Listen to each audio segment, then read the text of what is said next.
नमस्कार। News times network के कार्यक्रम समाचार चक्र में आपका स्वागत है। मैं हूं सर्वेश कुमार सिंह। समाचार चक्र में चर्चा करेंगे आज के प्रमुख समाचारों की और संपादकीय टिप्पणी की। सबसे पहले समाचार विश्लेषण। आज के प्रमुख समाचारों में जिसका हमें विश्लेषण करना है, राम मंदिर के लिए निधि समर्पण अभियान सबसे प्रमुख खबरों में है। राम मंदिर निर्माण के लिए राष्ट्रीय स्वयंसेवक संघ और विश्व हिंदू परिषद द्वारा शुरू किया गया निधि समर्पण अभियान शनिवार को पूर्ण हो गया है। इसमें विश्व हिंदू परिषद के ओर से जानकारी दी गई है कि 2100 करोड़ रुपए की धनराशि निधि समर्पण अभियान में समाज से एकत्रित हुई है। विश्व हिंदू परिषद की ओर से बनाए गए ट्रस्ट श्री राम जन्मभूमि ट्रस्ट के कोषाध्यक्ष, तीर्थ क्षेत्र ट्रस्ट के कोषाध्यक्ष गोविंद देव गिरी जी ने बताया है कि 2100 करोड़ रुपए की धनराशि प्राप्त हुई है। लक्ष्य 1100 करोड़ निर्धारित किया गया था। ये राशि समाज के उत्साह को मंदिर निर्माण के लिए उनके समर्पण को प्रदर्शित करती है और राम जन्मभूमि मंदिर निर्माण के लिए कितनी उत्कट भावना हिंदू समाज में है, इसका भी प्रकटीकरण इस निधि समर्पण अभियान में हुआ है। जो दूसरा प्रमुख समाचार है जिसकी हम चर्चा करेंगे, यह है राष्ट्रीय सुरक्षा से जुड़ा हुआ है। नेपाल की सीमा पर, नेपाल के अंदर के क्षेत्र में भारतीय सीमा पर आतंकवादी गतिविधियों की जानकारी मिली है। वहाँ कुछ ऐसे संगठन सक्रिय हैं जो आतंकवादी गतिविधियों में संलिप्त रहे हैं और जो देश में और अंतर्राष्ट्रीय स्तर पर चर्चित आतंकवादी को, ख्यात आतंकवादी संगठनों को शरण देते हैं। नेपाल क्षेत्र में भारत की सीमा पर इस्लामाई संघ नाम से एक संगठन काम कर रहा है। इसकी जानकारी आज समाचार पत्रों में प्रकाशित हुई है। यह संघ तुर्की के माध्यम से धन प्राप्त करता है और अंतर्राष्ट्रीय स्तर के जो जिहादी संगठन हैं उनको शरण देता है। भारत के आतंकवादियों को भी शरण देने की वहाँ जानकारी मिली है। बहुत गंभीर बात है और भारत की राष्ट्रीय सुरक्षा के लिए ये एक चिंता की भी बात है। इस पर नेपाल सरकार और भारत सरकार दोनों की नज़र है और आशा की जाती है कि दोनों सरकारें इस तरह के अलगाववादी तत्वों के खिलाफ शीघ्र से शीघ्र कार्रवाई करेंगे। एक और प्रमुख समाचार जो कि जम्मू कश्मीर से है।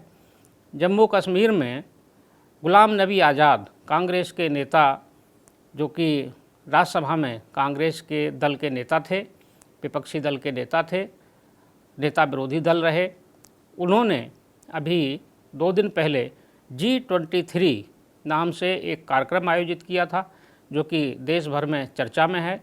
कांग्रेस के अंदर लोकतांत्रिक भावनाओं की आवाज़ उठाने के लिए ये ग्रुप चर्चित हुआ। इसने कांग्रेस की आंतरिक कमजोरियों की ओर और कांग्रेस में नेतृत्व और लोकतंत्र बहाली के लिए कई सवाल भी उठाए। वहीं गुलाम नबी आज़ाद ने एक बार फिर प्रधानमंत्री नरेंद्र मोदी की प्रशंसा करके सबको चौंकाया है। उनके बयान से कांग्रेस में खलबली मची हुई है। कांग्रेस को जवाब नहीं सूझ रहा है। गुलाम नबी आज़ाद ने कहा है कि प्रधानमंत्री नरेंद्र मोदी ज़मीन से जुड़े आदमी हैं। वो अपनी प्रधानमंत्री बनने के बाद भी अपनी जड़ों को नहीं भूले हैं और गर्व से कहते हैं कि वो एक चाय वाले हैं। ये प्रशंसा उन्होंने प्रधानमंत्री की है। अब संपादकीय चर्चा। संपादकीय चर्चा में आज चारों अखबारों के संपादकीय देखेंगे, अमर उजाला, दैनिक जागरण, हिंदुस्तान और नवभारत टाइम्स के। सबसे पहले देखते हैं अमर उजाला का संपादकीय। अमर उजाला ने संपादकीय का विषय दिया है भीतर से उठी उंगलियां। अमर उजाला लिखता है, राज्यसभा से विदाई के बाद वरिष्ठ कांग्रेसी नेता गुलाम नबी आज़ाद की जम्मू वापसी के अवसर पर हुआ एक औपचारिक आयोजन अगर कांग्रेस के अंदरूनी संकट पर विमर्श करने का मंच बन गया है तो इसके लिए मौजूदा कांग्रेस नेतृत्व ही जिम्मेदार है।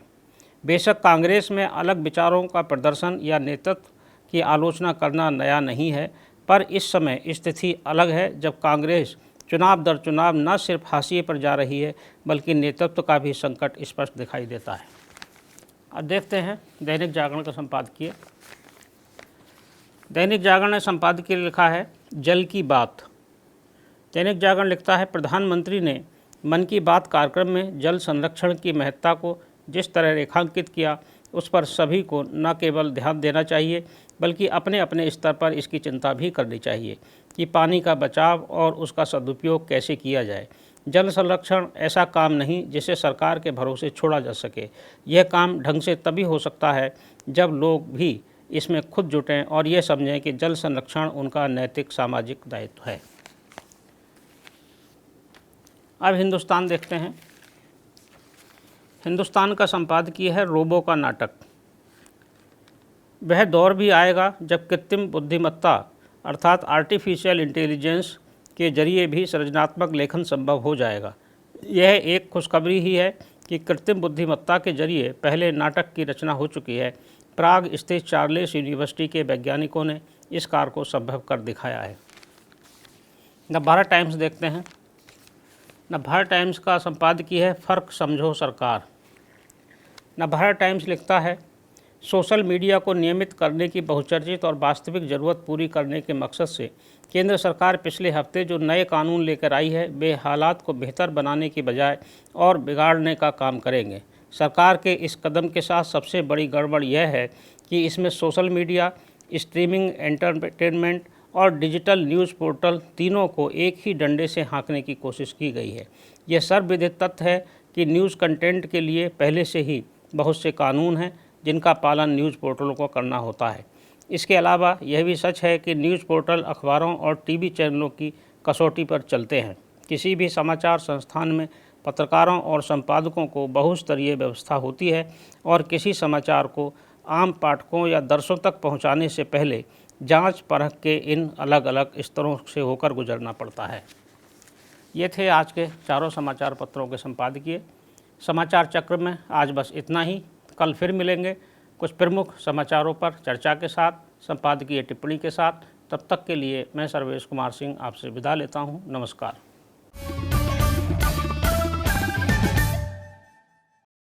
सब्सक्राइब करें हमारे YouTube चैनल को और हर अपडेट पाने के लिए बेल आइकन को दबाएं।